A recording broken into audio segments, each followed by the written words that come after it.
ಪ್ರಿಯಾಂಕಾ ಖರ್ಗೆ ಯಾವತ್ತು ಶಿವಕುಮಾರ್ ಮನೆಗೆ ಅಡಿ ಇಟ್ರೋ, ದೆಹಲಿಯಿಂದ ಬಂದ ಸಂದೇಶವನ್ನು ಅವರಿಗೆ ಕನ್ವಯ ಮಾಡಿದ್ರು, ಅಲ್ಲಿಂದ ನೋಡಿ ರಾಜಕೀಯದ ಆಟ, ರಾಜಕೀಯದ ಚದುರಂಗ, ರಾಜಕೀಯದ ಆವುಟ ಸಂಪೂರ್ಣವಾಗಿ ಬದಲಾಯಿತು. ದಿಢೀರಂತ ಒಂದು ಹೋಟೆಲಿನ ಅಜ್ಞಾತ ಸ್ಥಳದಲ್ಲಿ ಡಿ ಕೆ ಶಿವಕುಮಾರ್ ಅವರು ಸತೀಶ್ ಜಾರಕಿಹೊಳಿ ಅವರನ್ನ ಭೇಟಿಯಾಗ್ತಾರೆ. ಈ ರೀತಿಯ ವಾತಾವರಣವನ್ನ ಮುಂದುವರಿಸಬೇಡಿ. ಹೈಕಮಾಂಡ್ ಇದಕ್ಕೆ ಒಂದು ಫುಲ್ ಸ್ಟಾಪ್ ಅನ್ನು ಹಾಕತಕ್ಕದ್ದು. ಇವತ್ತಲ್ಲ ನಾಳೆ ಸಿದ್ದರಾಮಯ್ಯನವರು ನಿವೃತ್ತಿಯಾಗಲೇಬೇಕು, ಆಗ್ತಾರೆ.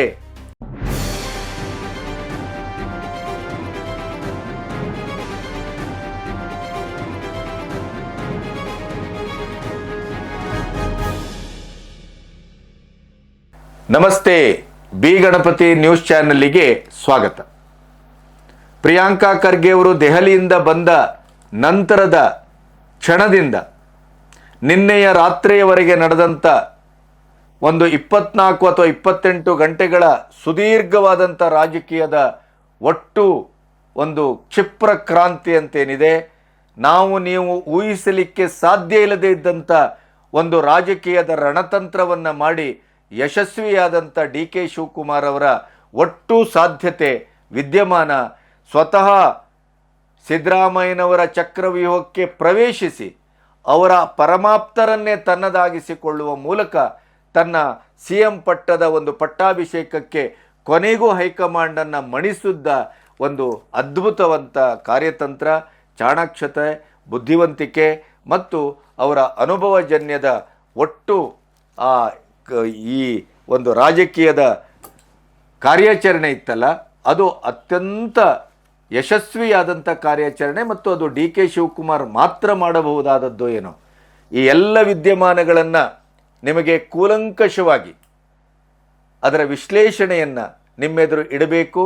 ಆದ್ದರಿಂದ ಮುಖ್ಯವಾಗಿ 2 ಕಂತುಗಳಲ್ಲಿ ನಿಮಗೆ ಅದರ ಇಡೀದಾದಂಥ ಮರ್ಮ ಮತ್ತು ಸಿದ್ದರಾಮಯ್ಯನವರಿಗೆ ಆದಂಥ ಮರ್ಮಾಘಾತ, ಸ್ವತಃ ಹೈಕಮಾಂಡು ಡಿ ಕೆ ಶಿ ಅವರ ಈ ಕಾರ್ಯತಂತ್ರದ ಬಗ್ಗೆ, ಚಾಣಾಕ್ಷತೆಯ ಬಗ್ಗೆ ಅತ್ಯಂತ ನಿಬ್ಬೆರಗಿನ ಪ್ರತಿಕ್ರಿಯೆ ನೀಡಿದ್ದು, ಕೊನೆಗೂ ಮೂವರು ಡಿ ಕೆ ಶಿವಕುಮಾರ್ ಅವರಿಗೆ ಅಭಯವನ್ನು ನೀಡಿದ್ದು ಈ ಹೊತ್ತಿನ ವಿಶೇಷ. 2 ಮುಖ್ಯ ಕಂತುಗಳಲ್ಲಿ ಈ ಎಲ್ಲ ರೋಚಕವಾದಂಥ ವಿದ್ಯಮಾನಗಳನ್ನು ನಿಮ್ಮೆದುರು ಇಡಲಿಕ್ಕೆ ನಾನು ಬಯಸ್ತಾ ಇದ್ದೇನೆ.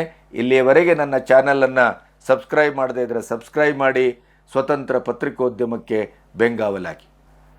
ಡಿ ಕೆ ಶಿವಕುಮಾರ್ ಏನು ಮಾಡಿದರು, ಸಿದ್ದರಾಮಯ್ಯನವರು ಏನು ಮಾಡಿದರು, ಸಿದ್ದರಾಮಯ್ಯನ ಬಣ ಏನು ಮಾಡಿತ್ತು, ಡಿ ಕೆ ಶಿವಕುಮಾರ್ ಬಣ ಏನು ಮಾಡಿತ್ತು, ಏನಾಗ್ತಾ ಇದೆ, ಇವೆಲ್ಲವನ್ನು ದಾಟಿ ಯಾವಾಗ 3-4 ದಿನವೂ ಖರ್ಗೆಯವರನ್ನು ಭೇಟಿಯಾಗದೇನೆ ಡಿ ಕೆ ಶಿವಕುಮಾರ್ ಮನೆಯಲ್ಲೇ ಕುಳಿತು ತನ್ನ ಆಪ್ತರೊಟ್ಟಿಗೆ ತನ್ನ ಬಲಾಬಲ ಪರೀಕ್ಷೆ, ನಂಬರಿಂಗು, ಇವೆಲ್ಲದರ ಸಂಗ್ರಹ ಮತ್ತು ಅದರ ವೃದ್ಧಿಯತ್ತ ಏನು ಯೋಚನೆ ಮಾಡ್ತಾ ಕುಳಿತರೋ ಅದು ಒಂದು ಪಾರ್ಟು. ಅದರ ನಂತರ ಖರ್ಗೆ ಅವರು ದೆಹಲಿಗೆ ಹೊರಟ ನಂತರ ದೇವನಹಳ್ಳಿ ಏರ್ಪೋರ್ಟಿನವರೆಗೆ ಅವರೊಟ್ಟಿಗೆ ಪ್ರಯಾಣ ಮಾಡಿ VIP ಲಾಂಜಿನಲ್ಲಿ ಖಾಸಗಿಯಾಗಿ ಅವರು ಮಾತಾಡಿದ್ದ ಒಂದು ಕ್ಷಣದಿಂದ ಡಿ ಕೆ ಶಿವಕುಮಾರ್ ಅವರ ನಿಜವಾದಂಥ ಕಾರ್ಯತಂತ್ರ ಅಲ್ಲಿ ಆರಂಭ ಆಯಿತು ಅಂತ ನಾನು ಭಾವಿಸ್ತೇನೆ. ಅಲ್ಲಿಂದ ಇಲ್ಲಿಯವರೆಗಿನ ಒಟ್ಟು ಬೆಳವಣಿಗೆಯ ಒಂದು ಹಂತವನ್ನು ಪ್ರಿಯಾಂಕಾ ಖರ್ಗೆ ದೆಹಲಿಗೆ ಹೋಗಿ ಬಂದು ದಿಢೀರಾಗಿ ಡಿ ಕೆ ಶಿವಕುಮಾರ್ ಅವರನ್ನು ಭೇಟಿಯಾದ ಕ್ಷಣದಿಂದ ಸಿನಾರಿಯೋ ಸಂಪೂರ್ಣವಾಗಿ ಬದಲಾಗಿದೆ. ಎಷ್ಟರ ಮಟ್ಟಿಗೆ ಅಂತಂದರೆ, ನಿನ್ನೆ ಸಂಜೆಯಿಂದ ಅಥವಾ ನೀವು ಹೀಗೆ ತೆಗೆದುಕೋಬಹುದು, ಮೊನ್ನೆ ಸಂಜೆಯಿಂದ ನಿನ್ನೆ ಸಂಜೆಯವರೆಗೆ 24 ಗಂಟೆಯ ಒಳಗಡೆ ಚಿತ್ರ ಯಾವ ರೀತಿ ಬದಲಾಗಿದೆ ಅಂತಂದರೆ ಅದು ಊಹೆಗೂ ನಿಲುಕದ್ದು. ಹಾಗಾದರೆ ಅಲ್ಲಿವರೆಗೆ ನಡೆದದ್ದೆಲ್ಲ ವಾರ್ಮಪ್ಪ ಅಂತ ಪ್ರಶ್ನೆ ಬರ್ತದೆ.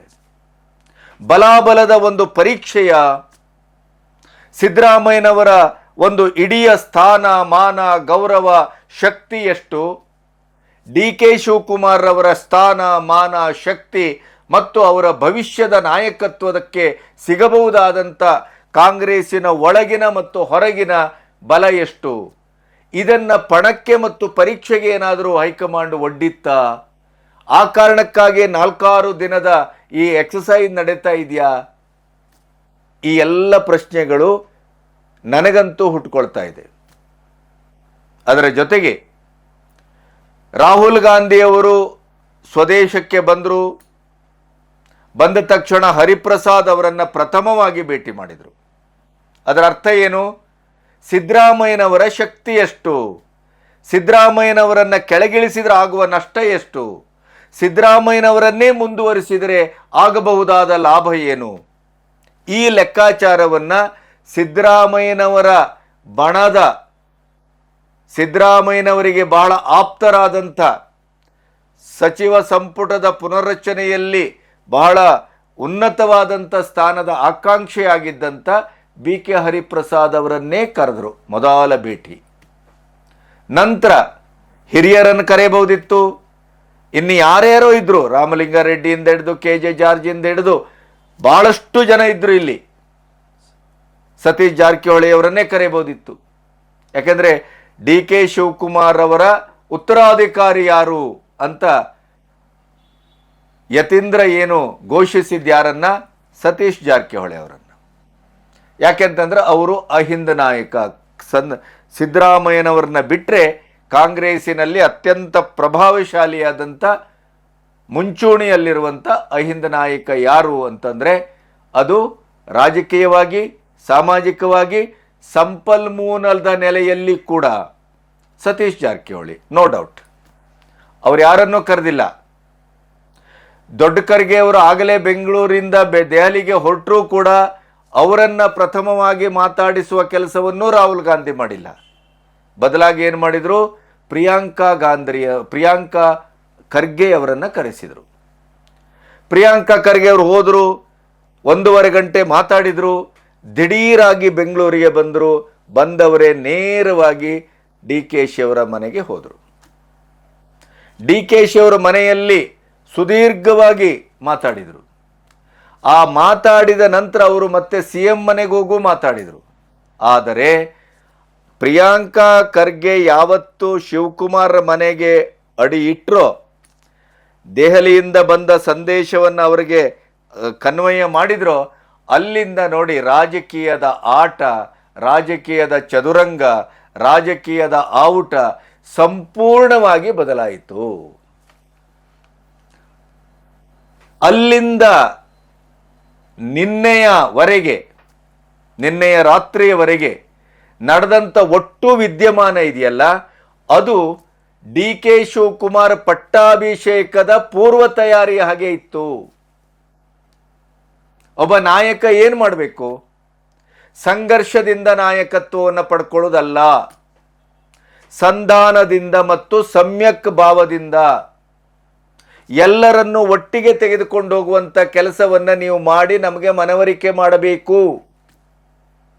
ಸಿದ್ದರಾಮಯ್ಯನವರ ಬಣವನ್ನು ಹೊರಗಿಟ್ಟೋ, ಸಿದ್ದರಾಮಯ್ಯನವರ ಬಣವನ್ನು ವೈಷಮ್ಯಕ್ಕೆ ದೂಡಿಯೋ, ಸೇಡಿನ ರಾಜಕೀಯವೋ, ಇದೆಲ್ಲವೂ ಆಗೋಗುವ ಕಥೆಯೇ ಅಲ್ಲ. ಬಿಹಾರವನ್ನು ಕಳ್ಕೊಂಡಿದ್ದೇವೆ. ಆ ಕಳ್ಕೊಂಡ ಆತ್ಮವಿಮರ್ಶೆ ಇವತ್ತು ನಡೀತಾ ಇದೆ. ಅದರ ನಂತರ ಬಹುಶಃ ಸಂಜೆ ಹೊತ್ತಿಗೆ ಖರ್ಗೆ ಅವರೊಟ್ಟಿಗೆ ರಾಹುಲ್ ಗಾಂಧಿ ಒಂದು ಕರ್ನಾಟಕದ ರಾಜಕೀಯದ ವಿದ್ಯಮಾನದ ಮಟ್ಟಿಗೆ ವಿಶೇಷವಾದ ಮೀಟಿಂಗ್ ಮಾಡುವ ಸಾಧ್ಯತೆ ಇದೆ. ಪ್ರಿಯಾಂಕಾ ಖರ್ಗೆ ಅವರು ತಂದ ಸಂದೇಶ ಏನು ಅಂತಂದರೆ, ಕೊಟ್ಟ ಮಾತು ನೆನಪಿದೆ, ಇಡುವ ಹೆಜ್ಜೆಯೂ ನಮಗೆ ಪ್ರಜ್ಞಾವಸ್ಥೆಯಲ್ಲಿದೆ, ನಿಮಗೆ ಅನ್ಯಾಯ ಯಾವ ಕಾರಣಕ್ಕೂ ಆಗುವುದಿಲ್ಲ ಅಂತ ದೊಡ್ಡ ಖರ್ಗೆ ಅವರು ಏರ್ಪೋರ್ಟಲ್ಲೇ ಹೇಳೋಗಿದ್ದಾರೆ. ಅನ್ಯಾಯ ಆಗುವುದಿಲ್ಲ, ಆದರೆ ಅಧಿಕಾರದ ಸ್ವೀಕರಣೆ ಅನ್ನೋದಕ್ಕೆ ಒಂದು ಸಮನ್ವಯವಾದಂಥ ನೆಲೆ ಪ್ರಾಪ್ತವಾಗಬೇಕು. ಸಂಘರ್ಷದಿಂದ ಅಲ್ಲ, ಬಡ ರಾಜಕೀಯದಿಂದ ಅಲ್ಲ, ಎಲ್ಲರನ್ನೂ ಒಟ್ಟಿಗೆ ತೆಗೆದುಕೊಂಡು ಹೋಗುವಂಥ ಒಂದು ಫಾರ್ಮುಲಾವನ್ನು, ಒಂದು ಸಮಯವನ್ನು, ಒಂದು ಪರಿಸರವನ್ನು ನೀವು ನಿರ್ಮಾಣ ಮಾಡತಕ್ಕದ್ದು. ನಿಮ್ಮ ಬಣ, ಅವರ ಬಣ, ಈ ಎರಡು ಬಣದ ರಾಜಕೀಯ ನಮಗೆ ಬೇಕಾಗಿಲ್ಲ. 2.5 ವರ್ಷ ನೋಡಿ ಸಾಕಾಗಿದೆ. ಬಹುಶಃ ಡಿ ಕೆ ಶಿವಕುಮಾರ್ ಅವರಿಗೆ ಅಂತ ಒಂದು ಆತ್ಮ ಪರೀಕ್ಷೆಯ ಒಂದು ವಿಧಿಯನ್ನ ಹೈಕಮಾಂಡ್ ವಿಧಿಸಿತು. ಆವಾಗಲೇ ಡಿ ಕೆ ಶಿವಕುಮಾರ್ ತಕ್ಷಣ ಕಾರ್ಯಪ್ರವೃತ್ತರಾದರು. ಏನು ಮಾಡಿದರು? ಮೊದಲು ಅವರಿಗೆ ಫೋನ್ ಮಾಡಿ ಕರೆಸ್ಕೊಂಡದ್ದೇ ಜಮೀರ್ ಅಹ್ಮದ್ನನ್ನ, ಅಲ್ಪಸಂಖ್ಯಾತ ಸಮುದಾಯದ ಮಹಾನಾಯಕ. ಅದೇ ಜಮೀರ್ ಅಹ್ಮದ್ ನಿನ್ನೆ ಬೆಳಗ್ಗೆ ಹೇಳಿದರು, ಸಿದ್ದರಾಮಯ್ಯನವರೇ 5 ವರ್ಷ ಮುಖ್ಯಮಂತ್ರಿ, 28ಕ್ಕೆ ಡಿ ಕೆ ಶಿವಕುಮಾರ್ ಪ್ರಯತ್ನ ಮಾಡಲಿ. ಅವರನ್ನೇ ಕರೆಸ್ಕೊಂಡ್ರು, ಸುದೀರ್ಘವಾಗಿ ಮಾತಾಡಿದರು. ನಿಮಗೇನಪ್ಪ ಬೇಕು? ನಿನ್ನ ಸ್ಥಾನಕ್ಕೆ ಮಾನಕ್ಕೆ ತೊಂದರೆ ಇಲ್ಲ, ನಿನ್ನ ಹಿತೈಷಿಗಳಿಗೂ ಸಮಸ್ಯೆ ಆಗೋದಿಲ್ಲ. ಹೇಗಿದ್ದರೂ ಸಿದ್ದರಾಮಯ್ಯನವರು 28ರ ಎಲೆಕ್ಷನ್ನಿಗೆ ಇರುವುದಿಲ್ಲ, 80 ಅವರಿಗಾಗ, ಅವರು ಎಲೆಕ್ಷನ್ನಿಗೂ ನಿಲ್ಲುವುದಿಲ್ಲ. ಇದನ್ನೇ ಖರ್ಗೆ ಅವರ ಹತ್ರ ಹೇಳಿದ್ದು ಬೆಳಗ್ಗೆ, ನಿನ್ನೆ ಅಲ್ಲ ಮೊನ್ನೆ. ಏನು ನೋಡಿ, 8 ವರ್ಷಗಳ ಸುದೀರ್ಘವಾದಂಥ ಅಧ್ಯಕ್ಷ ಪದವಿ, ಪಾತಾಳದಲ್ಲಿದ್ದ ಪಕ್ಷವನ್ನ 136 ಸೀಟಿಗೆ ತಂದು ನಿಲ್ಲಿಸಿದ್ದೇನೆ. ಪಕ್ಷ ನಿಷ್ಠೆಯ ಬಗ್ಗೆ ನಿಮ್ಮದೇನಾದರೂ ಪ್ರಶ್ನೆ ಇದೆಯಾ ಹೇಳಿ. ಪಕ್ಷಕ್ಕೆ ಆತಂಕ, ಪಕ್ಷಕ್ಕೆ ತೊಂದರೆ, ತಾಪತ್ರಯ, ಆತ್ಯಂತಿಕ ಪರಿಸ್ಥಿತಿ ಒದಗಿದಾಗಲೆಲ್ಲ ನನ್ನ 2 ಭುಜಗಳನ್ನ, ತಲೆಯನ್ನ ಕೊಟ್ಟು ರಕ್ಷಿಸಿದ್ದೇನೆ, ನಿಮಗೆ ಗೊತ್ತಿದೆ. ಸಿದ್ದರಾಮಯ್ಯನವರಿಗೆ 2 ಬಾರಿ ಸಿಎಂನ ಅವಕಾಶ ಕೊಟ್ರಿ. ಹೊರಗಡೆಯಿಂದ ಬಂದವರು ಆದರೂ ಕೂಡ ಸಂಪೂರ್ಣವಾಗಿ ಅವರಿಗೆ ಅಧಿಕಾರದ ಅನುಭವಿಸುವಂತ ಅವಕಾಶವನ್ನು ಕೊಟ್ರಿ. 4 ಗೋಡೆಗಳ ಮಧ್ಯೆ ನಿಮ್ಮನ್ನು ಸೇರಿ 6 ಜನ ಸಾಕ್ಷಿಭೂತರಾಗಿದ್ದೀರಿ. ನನ್ನ ತಮ್ಮನ ತಲೆಯ ಮೇಲೆ ಕೈ ಇಟ್ಟು ಹೇಳಿದರು, 2.5 ವರ್ಷಕ್ಕೂ 1 ವಾರ ಮೊದಲು ನಾನು ಅಧಿಕಾರವನ್ನ ನಿಮ್ಮ ಬ್ರದರಿಗೆ ಬಿಟ್ಟು ಕೊಡ್ತೇನೆ, ಆಣೆ ಪ್ರಮಾಣ ಮಾಡಿದ್ದಾರೆ. ಈಗ ನನಗೊಂದು ಅವಕಾಶ ಕೊಡಿ. 28ಕ್ಕೆ ಈಗ ಅವರು ಉದಾಹರಣೆಗೆ ಅಹಿಂದು ಅಂತ ಬರಬಹುದು, ಹಿಂದುಳಿದ ವರ್ಗ ಅಂತ ಬರಬಹುದು, ಅಲ್ಪಸಂಖ್ಯಾತರು ಅಂತ ಬರಬಹುದು.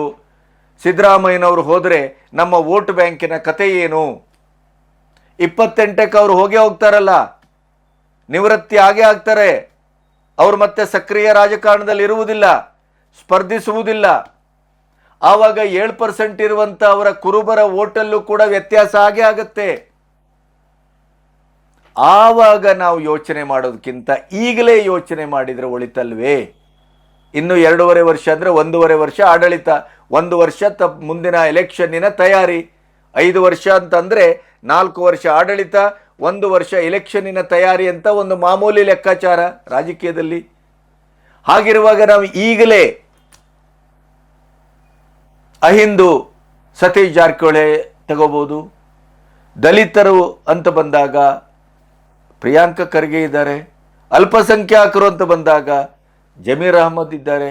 ಈ ಎಲ್ಲ ಕಾಂಬಿನೇಷನ್ ಅನ್ನು ಒಟ್ಟು ಮಾಡಿಕೊಂಡು ನಾನು 28ರ ಎಲೆಕ್ಷನ್ ಅನ್ನು ಎದುರಿಸ್ತೇನೆ ಮತ್ತು ಗೆಲ್ತೇನೆ, ನನಗೊಂದು ಅವಕಾಶ ಕೊಡಿ, ಕೊಟ್ಟ ಮಾತನ್ನು ಉಳಿಸಿಕೊಳ್ಳುವ ಹಾಗೆ ಮಾಡಿ. ನಾನು ಇನ್ನು ಎಷ್ಟು ಕಾಲ ಕಾಯಬೇಕು? 1 ತಿಂಗಳು 2 ತಿಂಗಳು ಅದನ್ನಾದರೂ ಹೇಳಿ, ಕಾಯ್ತೇನೆ, ನೋ ಡೌಟ್, ನೋ ಪ್ರಾಬ್ಲಮ್. ಇವನ್ನೆಲ್ಲವನ್ನ ಮುಕ್ತವಾಗಿ ದೊಡ್ಡ ಖರ್ಗೆ ಅವರ ಹತ್ರ ಡಿ ಕೆ ಶಿ ಅವರು ಹೇಳ್ಕೊಂಡಿದ್ದಾರೆ ಅನ್ನೋದು ಈಗ ಹೊರಗೆ ಬಂದಿದೆ. ಬಹುಶಃ ಇದರ ನಂತರ ಪ್ರಿಯಾಂಕಾ ಖರ್ಗೆ ಅವರೊಟ್ಟಿಗೆ ಸಿದ್ದರಾಮಯ್ಯನವರ ಬಲಾಬಲ, ಡಿ ಕೆ ಶಿ ಅವರ ಬಲಾಬಲ, ಸಿದ್ದರಾಮಯ್ಯನವರು ಇಳಿಸಿದ್ರೆ ಆಗುವ ಸಮಸ್ಯೆ, ಡಿ ಕೆ ಶಿ ಅವರನ್ನು ಕೂರಿಸಿದ್ರೆ ಆಗುವ ಸಮಸ್ಯೆ, ಇವೆಲ್ಲವನ್ನ ತೂಕ ಹಾಕಿ ಯೋಚನೆ ಮಾಡಿ ಎಲ್ಲವನ್ನೂ ಮಾಡಿ ಕೊನೆಗೆ ಏನಕ್ಕೆ ಬಂದ್ರು? ಓಕೆ, ಮಾತಿನ ಪ್ರಕಾರ ನಡ್ಕೊಳ್ಳಿಕ್ಕೆ ಹೈಕಮಾಂಡ್ ಸಿದ್ಧವಿದೆ ಅನ್ನುವಂಥ ಒಂದು ಸೂಚನೆಯನ್ನ ಕೊಟ್ಟು, ಆದರೆ ಡಿ ಕೆ ಶಿವಕುಮಾರು ಸರ್ವರ ನಾಯಕರಾಗಿ ಮುಂದುವರಿಬೇಕು, ಅದು ಸವಾಲು. ಬಣ ರಾಜಕೀಯ ನೋ, ಒಡಕು ರಾಜಕೀಯ ಬೇಡ, ಎಲ್ಲರೂ ಒಟ್ಟಾಗಿ ಹೋಗುವಂಥ ಒಂದು ಭೂಮಿಕೆಯನ್ನ ಅವರು ಸಿದ್ಧಗೊಳಿಸಿದರೆ ನಮ್ಮ ಸಮಸ್ಯೆ ಇಲ್ಲ ಅನ್ನುವಂಥ ಸಂದೇಶವನ್ನ ಪ್ರಾಯಶಃ ತಂದಿದ್ದಾರೆ. ಯಾಕೆ ಇದು ಖಚಿತ ಅಂತಂದ್ರೆ, ಇವತ್ತಿನ ಎಲ್ಲರ ಅಂದರೆ ಆ ಬೆಳವಣಿಗೆ ಮೊನ್ನೆ ಆಗಿದೆ. ನಿನ್ನೆ ಸಂಜೆವರೆಗಿನ ಇಡೀದಾದಂಥ ಪ್ರತಿಯೊಬ್ಬರ ಮಾತುಕತೆ ಮತ್ತು ವರ್ತಮಾನ ಮತ್ತು ದಿಢೀರಾಗಿ ಬದಲಾದಂಥ ಇಡೀ ಸಿನಾರಿಯೋ ಸಿದ್ದರಾಮಯ್ಯನವರನ್ನ ಸಂಧಾನಕ್ಕೆ, ಸಮಜಾಯಿಷಿಗೆ, ಒಪ್ಪಿಗೆಗೆ ಸಿದ್ದರಾಮಯ್ಯನವರ ಆಪ್ತರನ್ನೇ ಬಳಸಬೇಕು, ಇದೇ ಇದಕ್ಕಿರುವ ಸೂತ್ರ ಅಂತ ಲೆಕ್ಕ ಹಾಕಿದಂಥ ಡಿ.ಕೆ. ಶಿವಕುಮಾರ್ ಪ್ರಥಮವಾಗಿ ಕರೆದದ್ದು ಯಾರನ್ನ? ಜಮೀರ್ ಅಹ್ಮದ್ರನ್ನ. ಜಮೀರ್ ಅಹ್ಮದ್ 100% ಅಲ್ಲ, 1000 ಟೈಮ್ಸ್ ಸಿದ್ದರಾಮಯ್ಯನವರ ಪರಮಾಪ್ತ. ಅವರ ಬಗ್ಗೆ ಬ್ಯಾಟ್ ಬೀಸುವುದರಲ್ಲಿ ಬಹಳ ಮುಂಚೂಣಿಯಲ್ಲಿದ್ದವರು. ಅವರನ್ನ ಕರೆದು ಮಾತಾಡಿದ್ರು. ಆ ನಂತರ ಜಾರ್ಜ್ ಅವರನ್ನ ಮನೆಗೆ ಹೋಗಿ ಭೇಟಿ ಮಾಡಿದ್ರು. ಜಾರ್ಜು ಮತ್ತು ಸಿದ್ದರಾಮಯ್ಯನವರು ಗಳಸ್ಯ ಕಂಠಸ್ಯ. ಅವರು ಇಡೀ ಸಿದ್ದರಾಮಯ್ಯನವರ ಬಣದ ಮುಂಚೂಣಿಯಲ್ಲಿರುವ ನಾಯಕ. ಅವರನ್ನ ಭೇಟಿ ಮಾಡಿ ಮಾತಾಡಿದ್ರು. ಅದರ ನಂತರ ಮಧ್ಯರಾತ್ರಿಯಲ್ಲಿ ಹಾವು ಮುಂಗುಸಿ ಹಾಗೆ ರಾಜಕೀಯದ ವಿರೋಧ ನೆಲೆಯಲ್ಲಿ ನಿಂತು ಬಾಣ, ದುರುಸು, ಪಟಾಕಿ ಎಲ್ಲವನ್ನು ಬಿಟ್ಟುಕೊಂಡು ಮಾತಾಡ್ತಾ ಇದ್ದಂಥ ಸಿಡಿಯವರೆಗೆ ದಿಢೀರಂತ ಒಂದು ಹೋಟೆಲಿನ ಅಜ್ಞಾತ ಸ್ಥಳದಲ್ಲಿ ಡಿ.ಕೆ. ಶಿವಕುಮಾರ್ ಅವರು ಸತೀಶ್ ಜಾರಕಿಹೊಳಿ ಅವರನ್ನ ಭೇಟಿಯಾಗ್ತಾರೆ. ಇದನ್ನ ಯಾರೂ ನಿರೀಕ್ಷೆ ಮಾಡಿರಲಿಲ್ಲ. ಸತೀಶ್ ಜಾರಕಿಹೊಳಿ ಅವರನ್ನ ಭೇಟಿಯಾಗಿ, ಏನಪ್ಪ ನಿಮ್ಮದು, ನನ್ನ ಅಧ್ಯಕ್ಷತೆಯಲ್ಲಿ ನೀವು ಕಾರ್ಯಾಧ್ಯಕ್ಷರಾದ ಆಗಿದ್ದವರು, ನೀವು ಉತ್ತರ ಕರ್ನಾಟಕದ ಇಡೀದಾದಂಥ ಒಂದು ನಮ್ಮ ಗೆಲುವಿಗೆ ಟೊಂಕ ಕಟ್ಟಿದವರು, ನಿಮ್ಮ ಶ್ರಮವೂ ಇದೆ, ನಿಮಗೆ ಏನು ಬೇಕು? ನಿಮಗೀಗ 28ರ ಚುನಾವಣೆಯ ಸಂದರ್ಭದಲ್ಲಿ ನಿಮಗೆ ಅತ್ಯಂತ ಮೇಲ್ಮಟ್ಟದ ಅಧಿಕಾರ ಬೇಕು, ಅಷ್ಟೇ ತಾನೇ? ಆಯಿತು, ನಾನು CM ಆಗ್ತೇನೆ, ನೀವು KPCC ಅಧ್ಯಕ್ಷರಾಗಿ, DCM ಆಗಿ, ನಿಮಗೆ ಎಲ್ಲ ಸೌಲಭ್ಯಗಳು, ಅವಕಾಶಗಳನ್ನು ಕೊಡುವ, ನಿಮ್ಮ ಆಪ್ತರಿಗೆ ಅತ್ಯಂತ ಉತ್ತಮ ಹುದ್ದೆಗಳನ್ನು ಕೊಡೋಣ. ನಿಮಗೆ ಇನ್ನೇನು ಬೇಕು? ಇವತ್ತಲ್ಲ ನಾಳೆ ಸಿದ್ದರಾಮಯ್ಯನವರು ನಿವೃತ್ತಿಯಾಗಲೇಬೇಕು, ಆಗ್ತಾರೆ. ಈಗ ನಾನು ಹಿಂದೆ ಸರಿದ್ರೆ, ನಾನು CM ಆಗದೇನೆ ಅವರನ್ನೇ ಮುಂದುವರಿಸಿದ್ರು ಕೂಡ 28ರ ಚುನಾವಣೆಗೆ ಸಿದ್ದರಾಮಯ್ಯನವರು ನೇತೃತ್ವ ವಹಿಸ್ತಾರ? ಸಿದ್ದರಾಮಯ್ಯನವರು ಸಕ್ರಿಯವಾಗಿರ್ತಾರ? ಇಲ್ಲ. ಸಿದ್ದರಾಮಯ್ಯನವರ ಮಗನೇ ಹೇಳಿದ್ದಾರೆ, ಸಿದ್ದರಾಮಯ್ಯನವರ ಉತ್ತರಾಧಿಕಾರಿ ನೀವು. ಅಂದ್ರೆ ಅಹಿಂದ ಸಮಾಜದ, ಅಹಿಂದ ಸಮುದಾಯದ ಆ ಅಭಿಯಾನದ, ಆ ವೋಟ್ ಬ್ಯಾಂಕಿನ ಇಡೀದಾದ ನೇತೃತ್ವ ಯಾರದು ಅಂತಂದ್ರೆ ಅದು ಸತೀಶ್ ಜಾರಕಿಹೊಳಿ. ಅದನ್ನು ಬಿಟ್ಟುಕೊಡ್ತೇನೆ ನಾನು. ನೀವು KPCC ಅಧ್ಯಕ್ಷರಾಗಿ, DCM ಆಗಿ, ನಿಮಗೆ ಯಾವ ಸಮಸ್ಯೆಯೂ ನನ್ನಿಂದ ಆಗೋದಿಲ್ಲ. It is my promise. ಒಟ್ಟಾಗಿ ಹೋಗೋಣ. ನಾನು CM ಆಗ್ತೇನೆ, ನೀವು KPCC ಅಧ್ಯಕ್ಷರಾಗ್ತೀರಿ. ನನ್ನ ನಂತರ CM ಪಟ್ಟ, ನಿಮ್ಮ ಕನಸು ನಿಮಗೇ ದಕ್ಕುತ್ತದೆ. ಅಲ್ಲಿಗೆ ಒಂದು ಹಂತದ ಇಡೀದಾದಂಥ DKC ಬಣವನ್ನ ತಟಸ್ಥ ಬಣ ಅಥವಾ ಒಂದು ತಹಬಂದಿಗೆ ತಂದಂಥ ಗೆಲುವನ್ನ ಡಿ.ಕೆ. ಶಿವಕುಮಾರ್ ಪಡೆಯುತ್ತಾರೆ. ಅದಕ್ಕೆ ಸಾಕ್ಷಿ ನಿಮಗೆ ತೋರಿಸ್ತೇನೆ, ಅವರ ಆನಂತರ ಹೇಳಿದ ಮಾತು. ಅದೇ ರೀತಿಯಲ್ಲಿ ಇನ್ನೊಬ್ಬ ಪರಮಾಪ್ತ ಯಾರು? ಮಹದೇವಪ್ಪನವರು, ಮೈಸೂರು ಸಾಮ್ರಾಜ್ಯದ ಒಂದು ಅಧಿಪತಿ, ಯಾರ ನಮ್ಮ ಸಿದ್ದರಾಮಯ್ಯನವರ ಅಂಡರ್ನಲ್ಲಿ. ಅವರನ್ನು ಭೇಟಿಯಾಗುತ್ತಾರೆ ಅಂತಿತ್ತು. ಅವ್ರು ನಿನ್ನೆ ರಾತ್ರಿ ಬಹುಶಃ ಭೇಟಿಯಾಗಿರುವ ಸಾಧ್ಯತೆ ಇದೆ. ಆ ನಂತರ ಹೈಕಮಾಂಡ್ ಅನ್ನ ಹೇಳಿದ್ದನ್ನ ಪಾಲಿಸ್ತೇವೆ. ಈಗ ಸಿದ್ದರಾಮಯ್ಯನವರು ಕಳೆದ 3 ದಿನದ ಹಿಂದೆ ಪಬ್ಲಿಕ್ ಅಲ್ಲಿ ಒಪ್ಪಿಕೊಂಡ್ರು. ಎಸ್, ಹೈಕಮಾಂಡ್ ಹೇಳಿದ್ದನ್ನ ನಾನು ಒಪ್ಪಿಕೊಳ್ತೇನೆ. ಇಳಿರಿ ಅಂದ್ರೆ ಇಳಿತೇನೆ, ಉಳಿರಿ ಅಂದ್ರೆ ಉಳಿತೇನೆ, ಅಥವಾ ಏನು ಹೇಳಿದ್ರು ನಾನು ಕೇಳ್ತೇನೆ. ಅದನ್ನು ಡಿ.ಕೆ. ಶಿವಕುಮಾರು ಕೇಳಬೇಕು.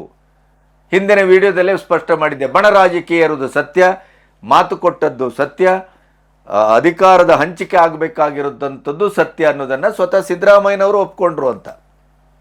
ಆಮೇಲೆ ಅವರು ನಿನ್ನೆ ಏನು ಹೇಳಿದರು? ಈ ರೀತಿಯ ವಾತಾವರಣವನ್ನ ಮುಂದುವರಿಸಬೇಡಿ, ಹೈಕಮಾಂಡ್ ಇದಕ್ಕೆ ಒಂದು ಫುಲ್ ಸ್ಟಾಪ್ ಅನ್ನು ಹಾಕತಕ್ಕದ್ದು ತಕ್ಷಣ ಅಂತಂದ್ರು. ಅದರ ಜೊತೆಗೇನೆ ನಾನು ಹೈಕಮಾಂಡ್ ಆಗಿ ಹೇಳ್ದಂಗೆ ಕೇಳ್ತೇನೆ, ಇಳಿಯುವುದಾದ್ರೆ ಇಳಿತೇನೆ ಅನ್ನುವುದರ ಸೂಚನೆ ಇಳಿಸ್ತಾರೆ ಅನ್ನುವುದರ ಅರ್ಥವೇ ಅಲ್ವೇ ಅದು? ಈ ವಿದ್ಯಮಾನಗಳನ್ನೆಲ್ಲ ಅವಲೋಕನ ಮಾಡಿದಾಗ ಎಲ್ಲೋ ನಾನು ಇಳಿಯುವ ಹೊತ್ತು ಬಂದಿದೆ, ಆದ್ದರಿಂದ ವಿದ್ಯುಕ್ತವಾಗಿ ಗೌರವಯುತವಾಗಿ ಹೇಳಿ ಇಳಿದೋಗೋಣ ಅನ್ನುವ ನಿರ್ಧಾರಕ್ಕೂ ಅವ್ರು ಬಂದಿರಬಹುದು. ಅದರ ನಂತರ ಭೀಮಣ್ಣ ಖಂಡ್ರೆ, ಎಚ್ ಕೆ ಪಾಟೀಲ್, ದರ್ಶನಾಪುರ, ಕೃಷ್ಣ ಬೈರೇಗೌಡ, ಶರಣ ಪ್ರಕಾಶ್ ಪಾಟೀಲ್, ಶಿವಾನಂದ ಪಾಟೀಲ್, ಹೀಗೆ ಎಲ್ಲರನ್ನ ಅಂದರೆ ಸಿದ್ದರಾಮಯ್ಯನವರ ಬಣದ ಮತ್ತು ಹೈಕಮಾಂಡ್ ಹೇಳಿದ್ದನ್ನ ನಾವು ಚಾಚೂ ತಪ್ಪದೇನೆ ಪಾಲಿಸ್ತೇವೆ ಅಂತ ಹೇಳಿದ ಎಲ್ಲ ಶಾಸಕರು ಸಚಿವರನ್ನು ಕೂಡ ಒಬ್ಬರಾದ ಮೇಲೆ ಒಬ್ಬರನ್ನ ಡಿ ಕೆ ಶಿವಕುಮಾರ್ ಭೇಟಿ ಮಾಡ್ತಾ ಇದ್ದಾರೆ. ಅದಕ್ಕೂ ಮುಖ್ಯವಾಗಿ ಡಿ ಕೆ ಶಿವಕುಮಾರ್ ಸಿದ್ದರಾಮಯ್ಯನವರ ಪರಮಾಪ್ತ ಮತ್ತು ಪ್ರಥಮ ದರ್ಜೆಯ ವ್ಯಕ್ತಿಗಳನ್ನು ಭೇಟಿಯಾಗಿದ್ದಷ್ಟೇ ಅಲ್ಲ, ಅವರನ್ನ ಸಮಜಾಯಿಸಿದ್ದಾರೆ. ಅದಕ್ಕೆ ಉದಾಹರಣೆಯಾಗಿ ಸತೀಶ್ ಜಾರಕಿಹೊಳಿ ಅವರ ಮಾತನ್ನೇ ನೀವು ಕೇಳಿದರೆ ಅವ್ರು ಹೇಳ್ತಾರೆ, ನಾವು ಅಧ್ಯಕ್ಷರು, ಅವರು ನಮ್ಮ ಪಾರ್ಟಿ ಅಧ್ಯಕ್ಷರು, ಅವ್ರ ಮನೆ ನಾನು ಹೋಗ್ತೇನೆ, ನಮ್ಮ ಮನೆಗೆ ಅವರು ಬರ್ತಾ ಇದ್ರು, ಹಾಗೆ ಸಹಜವಾದ ಭೇಟಿ. 2028ಕ್ಕೆ ನಾವು ಎಲೆಕ್ಷನ್ ಎದುರಿಸೋದು ಹೇಗೆ, ಪಕ್ಷವನ್ನು ಪುನರ್ ಸಂಘಟಿಸುವುದು ಹೇಗೆ, ಯಾವ್ಯಾವ ರೀತಿಯ ಕಾರ್ಯಾಚರಣೆ, ಯಾವ್ಯಾವ ರೀತಿಯ ಕಾರ್ಯ ರೂಪಕ್ಕೆ ತರಬೇಕು, ಈ ರೀತಿಯ ಆಲೋಚನೆಗಳನ್ನೆಲ್ಲ ಮಾಡಿದೆವು. ಮತ್ತು ಸಿದ್ದರಾಮಯ್ಯನವರು ಹಿರಿಯ ನಾಯಕರು, ಬಹಳಷ್ಟು ಕೊಡುಗೆಗಳನ್ನು ಕೊಟ್ಟಿದ್ದಾರೆ ಅವರು ಕಾಂಗ್ರೆಸ್ಸಿಗೆ. ಅವರು ಒಮ್ಮೆ ನಿವೃತ್ತರಾದರೂ ಕೂಡ ಅವರು ಪಕ್ಷಕ್ಕೆ ಅನಿವಾರ್ಯ, ಪಕ್ಷವು ಅವರನ್ನು ಚೆನ್ನಾಗಿ ನೋಡ್ಕೋಬೇಕು, ಪಕ್ಷಕ್ಕೆ ಅವರ ಸೇವೆ ಬಹಳ ಮುಖ್ಯ. ಇಲ್ಲಿವರೆಗೆ ಅವರು ಹಾಗೆ ಹೇಳ್ತಿರ್ಲಿಲ್ಲ, ಸಿದ್ದರಾಮಯ್ಯನವರೇ ನಮ್ಮ ನಾಯಕರು, ಅವರೇ 5 ವರ್ಷ ಮುಖ್ಯಮಂತ್ರಿ ಅಂತಿದ್ರು. ಆ ಟೋನ್ ಬದಲಾಗಿದೆ. ಅದರ ಜೊತೆಗೆ ಈಗ ಸಿ ಎಂ ಆಗಬೇಕು ಅಂತ ಅವರು ಪ್ರಥಮದಲ್ಲೇ ಆಕಾಂಕ್ಷೆಯನ್ನು ವ್ಯಕ್ತಪಡಿಸಿದವರು ಡಿ ಕೆ ಶಿವಕುಮಾರ್ ಅವರು. ಹೋರಾಡಿದ್ದಾರೆ, ಕಷ್ಟಪಟ್ಟಿದ್ದಾರೆ, 8 ವರ್ಷ ಅಧ್ಯಕ್ಷ ಸ್ಥಾನದಲ್ಲಿ ನಿಂತು ಕೆಲಸ ಮಾಡಿದ್ದಾರೆ. ಕೆಲಸ ಮಾಡಿದ ಆ ಹಿನ್ನೆಲೆಯಲ್ಲಿ ಅವ್ರು ಕೇಳುವುದೇನು ತಪ್ಪಿಲ್ಲ, ಅದರಲ್ಲೇನು ತಪ್ಪಿದೆ? ಈ ರೀತಿಯ ಮಾತು ಬದಲಾಗಿದೆ. ಅವರ ಆ ಕ್ಲಿಪ್ಪಿಂಗನ್ನೇ ನಿಮಗೆ ತೋರಿಸ್ತೇವೆ ನೋಡಿ. ಅವ್ರಿಗೆ ಆಸೆ ಇದ್ದೇ ಇರೋದು ಆಗ್ಬೇಕಂತ, ಸಿ ಎಮ್ ಆಗಲಿಕ್ಕೆ. ಅವ್ರು ಏನಾರ ಅದನ್ನು ಕೇಳಿರ್ಬೋದು. ಸಿ ಎಮ್ ಕ್ಲೇಮ್ ಮಾಡಿದ್ರು, ಡೇ ಒನ್ನಿಂದ ಅವರು ಕ್ಲೇಮ್ ಮಾಡಿದ್ದಾರೆ, ಮಾಡಿಲ್ಲ ಅಂತೇನಿಲ್ಲ. ಆದರೆ ಹೈಕಮಾಂಡು ಸಿದ್ದರಾಮಯ್ಯಗೆ ಅವಕಾಶ ಕೊಟ್ಟಿದೆ, ಇವು ಕೂಡ ನಿರ್ಧಾರ ಅವರೇ ಮಾಡಬೇಕು. ಇವತ್ತು ಸಿ ಎಮ್ ಅವರು ಕೂಡ ಅಪೀಲ್ ಮಾಡಿದ್ದಾರೆ, ಹೈಕಮಾಂಡ್ ಅವ್ರು ಬೇಗ ಇತ್ಯರ್ಥಿ ಮಾಡಬೇಕಂತ. ಸೊ ಸ್ವಂತ ಸಿ ಎಮ್ ಅವರು ಹೇಳಿದಾಗ ಅದ್ರ ಬಗ್ಗೆ ಈಗ ವರಿಷ್ಠರು ಗಮನ ಹರಿಸ್ಬೇಕು. ನೋಡೋಣ, ಟೈಮ್ ತೊಗೋತೀನಿ, ಟೈಮ್ ಸಿಕ್ಕರೆ ನಾನು ಭೇಟಿಯಾಗಿ ಹೇಳ್ತೀನಿ. ಸೊ ಅವ್ರನ್ನ ಭೇಟಿ ಆಗಲಿಕ್ಕೆ ಏನು ಸಮಸ್ಯೆ ಇಲ್ಲ, ಭೇಟಿ ಆಗ್ತೀವಿ, ಅವ್ರ ಅಭಿಪ್ರಾಯ ತೊಗೊಳ್ತೀವಿ. ಅದರ ಜೊತೆ ಡಿ ಕೆ ಶಿವಕುಮಾರ್ ಏನು ಹೇಳಿದ್ರು, ಹೌದು 28ರ ಎಲೆಕ್ಷನ್ಗೆ ಒಂದು ಪೂರ್ವ ತಯಾರಿಯನ್ನು ನಡೆಸಬೇಕು, ಅದು ಆಗ ಮತ್ತೆ ಬೆಂಕಿ ಬಿದ್ದಾಗ ಬಾವಿ ತೋಡುವುದಲ್ಲ, ಈಗಿನಿಂದಲೇ ನಡೀಬೇಕು. ಅವರು ಕಾರ್ಯಾಧ್ಯಕ್ಷರಾಗಿ ನನ್ನೊಟ್ಟಿಗೆ ಕೆಲಸ ಮಾಡಿದವರು, ಉತ್ತರ ಕರ್ನಾಟಕದ ಬಹಳ ದೊಡ್ಡ ಯಶಸ್ಸಿಗೆ ಅವರು ಕಾರಣೀಭೂತರು. ನನ್ನೊಬ್ಬರಿಂದ ಕಾಂಗ್ರೆಸ್ ಪಕ್ಷ ಗೆದ್ದಿದೆ ಅಂತ ಯಾರೂ ಭಾವಿಸಬೇಕಾಗಿಲ್ಲ. ಇದೆಲ್ಲರ ಒಂದು ಒಟ್ಟಿನ ಸಾಮೂಹಿಕವಾದಂಥ ಶ್ರಮದ ಫಲ. ಆದ್ದರಿಂದ ಅವರು ಮನೆಗೆ ಹೋಗಿದ್ದೆ, ಯಾವ ರೀತಿ ಕೆಲಸ ಮಾಡೋಣ, ಏನು ಕೆಲಸ ಮಾಡೋಣ, ಎಲ್ಲರೂ ಒಟ್ಟಾಗಿ ಸಾಗಬೇಕು ನಾವು, ಈ ರೀತಿಯ ಮಾತುಕತೆಯನ್ನು ಮಾಡಲಿಕ್ಕೆ ಹೋಗಿದ್ದೇನೆ ಅಂತ ಅಂದರು. ಅಂದರೆ ಒಂದೇ ಒಂದು 24 ಗಂಟೆ ಒಳಗಡೆ ಸಿನಾರಿಯೋ ಹೇಗೆ ಚೇಂಜ್ ಆಗಿದೆ. ಜಮೀರ್ ಅಹಮದ್ ಕೂಡ ಅದನ್ನೇ, ಸಿದ್ದರಾಮಯ್ಯನವರು ನಮ್ಮ ನಾಯಕರು, ಆದರೆ ಭವಿಷ್ಯದಲ್ಲಿ ಅವರು ನಿವೃತ್ತರಾದ ನಂತರವೂ ಕೂಡ ನಮ್ಮ ನಾಯಕರೇ. ಈ ಥರದ ಮಾತುಕತೆಗಳೆಲ್ಲ ಬದಲಾಗ್ತಾ ಇದೆ. ಅಂದರೆ ಪ್ರಿಯಾಂಕಾ ಖರ್ಗೆ ಅವರು ತಂದ ಸಂದೇಶ ಏನು? ಒಂದು, ಹೈಕಮಾಂಡು ಬದಲಾವಣೆಯ ಮೂಡಲ್ಲಿದೆ, ಕೊಟ್ಟ ಮಾತಿನ ಪ್ರಕಾರ ಡಿ ಕೆ ಶಿವಕುಮಾರರನ್ನ ಸಿಎಂ ಮಾಡುವುದು ಅನಿವಾರ್ಯವಾಗಿದೆ ಅನ್ನುವ ಸಂದೇಶವನ್ನ ಸಿದ್ದರಾಮಯ್ಯನವರಿಗೆ ಮೊನ್ನೆ ಬಂದ ತಕ್ಷಣ ಕೊಟ್ಟಿದ್ದಾರೆ. ಅದರ ಇಡೀ ಬದಲಾವಣೆ ಡಿ ಕೆ ಶಿವಕುಮಾರ್ಗೆ ಏನು ಹೇಳಿದೆ, ನೀವು ಸಮೂಹವನ್ನ ಒಟ್ಟಿಗೆ ಸೇರಿಸಬೇಕು, ಎಲ್ಲರೊಟ್ಟಿಗೆ ಸಂಘರ್ಷ ಇಲ್ಲದೇನೆ ಸರ್ಕಾರ ಮಾಡಬೇಕು, ಎಲ್ಲರ ಒಮ್ಮತದ ಸರ್ಕಾರ ಆಗಬೇಕು ನಿಮ್ಮ ಸಿ ಎಂ ನೇತೃತ್ವದಲ್ಲಿ, ಆ ಕಾರ್ಯಾಚರಣೆಯನ್ನು ಮಾಡಿ ನಮಗೆ ತೋರಿಸಿ ಅಂತ ಹೇಳಿದರು. ಡಿ ಕೆ ಶಿವಕುಮಾರ್ ಎಂಥ ಚಾಣಾಕ್ಷ ಅಂತಂದರೆ, ಕೇವಲ ಚಿಟಿಕೆ ಹೊಡೆದಾಗ 24 ಗಂಟೆಯಲ್ಲಿ ಇದನ್ನು ನಿನ್ನೆ ಸಂಜೆ 4:30 5 ಗಂಟೆ ಒಳಗಡೆನೆ ಸಿನಾರಿಯೋವನ್ನು ಬದಲಾಯಿಸಿ ತೋರಿಸಿದ್ರು.